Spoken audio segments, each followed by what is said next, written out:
साथियों नमस्कार, स्वागत आप सबों का। बिहार एसटीईटी को लेकर के आज नजरें पटना हाई कोर्ट में थीं। पटना हाई कोर्ट में पीआईएल को लेकर के दो प्रमुख केस पटना हाई कोर्ट में आज पहुंचे थे। शिक्षक बहाली को लेकर दोनों केसों की चर्चा इसमें की जाएगी और बिहार एसटीईटी को लेकर के लगातार मेरिट हो, क्वालिफाई हो, सभी पक्षों के माध्यम से पटना हाई कोर्ट में केस लंबित है और उसको लेकर के सुनवाई लगातार डिरेल हो रही थी। परंतु उस बीच पीआईएल की सुनवाई आज 30 नंबर पर लिस्टेड थी, जैसा कि अनुमान जताया जा रहा था कि सुनवाई की संभावनाएं बन सकती हैं।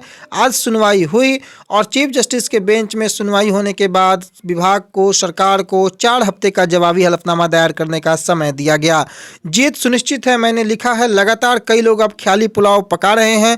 कई लोग अब कई लाखों की जिस प्रकार से लोगों ने चंदा उगाहियां की हैं, वो चंदा उगाही फिर चरम सीमा पर है। परंतु आज कुछ भी ऐसा नया नहीं हुआ पटना हाई कोर्ट में। जहां तक बात पीआईएल की सुनवाई की है, 4 हफ्ते का जो एक प्रकार से अगर आप यह देखें तो कोर्ट में एक प्रकार का यह तय था कि अनुमान यह बिल्कुल था कि सरकार की तरफ से समय लिया जाएगा, जो कि समय 4 हफ्ते का लिया गया और अब आने वाले समय में एक तय सीमा के अंदर जवाबी हलफनामा दायर करना होगा। उसके बाद दोनों पक्षों को सुनने के बाद जज साहब को जो निर्णय उचित समझ में आएगा वो निर्णय सुनाएंगे। एक पक्ष को सुन के कभी भी फैसला नहीं होता है। लगातार हमने इस बात पर जोर दिया है और लगातार इसी बात को फॉलो करते हुए एक तरीके का ये कोर्ट का प्रोसीजर है कि कोर्ट में जो कोई भी हियरिंग होती है उसमें सरकार काउंटर फाइल करने को लेकर के समय लेती है। वही पीआईएल में आज होता हुआ नजर आया। 4 हफ्ते के बाद जब पीआईएल की सुनवाई पुनः फरवरी माह में संभावित है, 10 तारीख 15 तारीख के आसपास का ये समय मिलता हुआ नजर आएगा। आने वाले समय में मैं उसको भी अपडेट कर दूंगा कि अगली सुनवाई कब होने वाली है।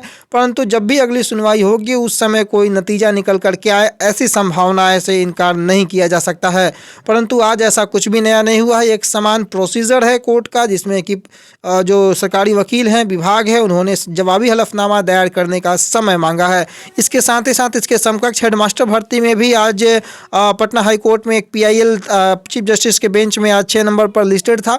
उसको लेकर के भी सुनवाई है और उसमें भी कहीं ना कहीं सेम चीज़ जो है वो निकल करके सामने आई। जैसा कि मैंने आपको बताया कि एक तरीके का सामान्य प्रोसीजर है। पटना हाई कोर्ट ने राज्य के जो प्राथमिक विद्यालयों में प्राइमरी स्कूल हेडमास्टर के पद पर भर्ती हेतु नियम के तहत निर्धारित शर्तों के मामले में सुनवाई की और चीफ जस्टिस संजय करोल की खंडपीठ ने सुनवाई करते हुए राज्य सरकार को यहाँ भी 4 सप्ताह में विस्तृत हलफनामा दायर करने को कहा है। पूर्व में कोर्ट ने याचिकाकर्ता की ओर से जो याचिकाकर्ता हैं, जब वो कोर्ट में गए थे, उस एसोसिएशन के सदस्यों को शर्तों के साथ चयन, नियुक्ति एवं जो प्रक्रिया है उस भर्ती में भाग लेने की अनुमति दी थी। लेकिन कोर्ट ने इस मामले में कुछ शर्तों को भी रखा है, जिनमें कि रिजल्ट की घोषणा की जाएगी लेकिन इस पर कार्रवाई नहीं होगी। ये कोई राइट या इक्विटी का दावा जो कैंडिडेट है वो नहीं करेंगे और इनकी बहाली के लिए परीक्षा में भाग लेना इस याचिका के फलाफल पर निर्भर करेगा, यानी कि इसका जो भी नतीजा होगा उस पर निर्भर करेगा।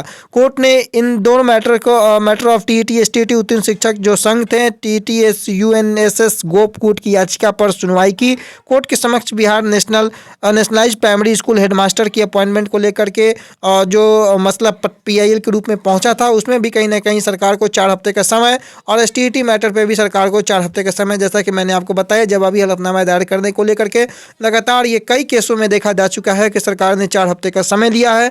अब दोनों ही केसों में 4 हफ्ते के बाद सुनवाई की संभावनाएं क्या बनती है वो देखना दिलचस्प होगा कि सुनवाई किस ओर जाती है। परंतु एसटीईटी का जहां तक मसला है कि मेरिट वालों की तरफ से लगातार कई केस जो है वो पटना हाई कोर्ट में लंबित हैं, क्वालिफाई की तरफ से भी लंबित है, उसकी सुनवाई रीट एप्लीकेशन की नहीं हो पाई है। परंतु पीआईएल की आज सुनवाई हुई और ये अच्छी खबर है कि किसी भी केस की सुनवाई हो, और पीआईएल की सुनवाई होना अच्छी इसलिए भी है क्योंकि दोनों डबल बेंच का ये केस है और डबल बेंच से अगर कोई निर्णय आता है तो ये सभी केसों को प्रभावित करेगा और इसमें कोई अच्छा नतीजा निकल करके आए, क्वालिफाई के हित में नतीजा निकल करके आए, ऐसी उम्मीद, ऐसी शुभकामनाओं के साथ इस वीडियो को यहीं समाप्त करेंगे। तब तक के लिए अपना बहुत ख्याल रखें। धन्यवाद।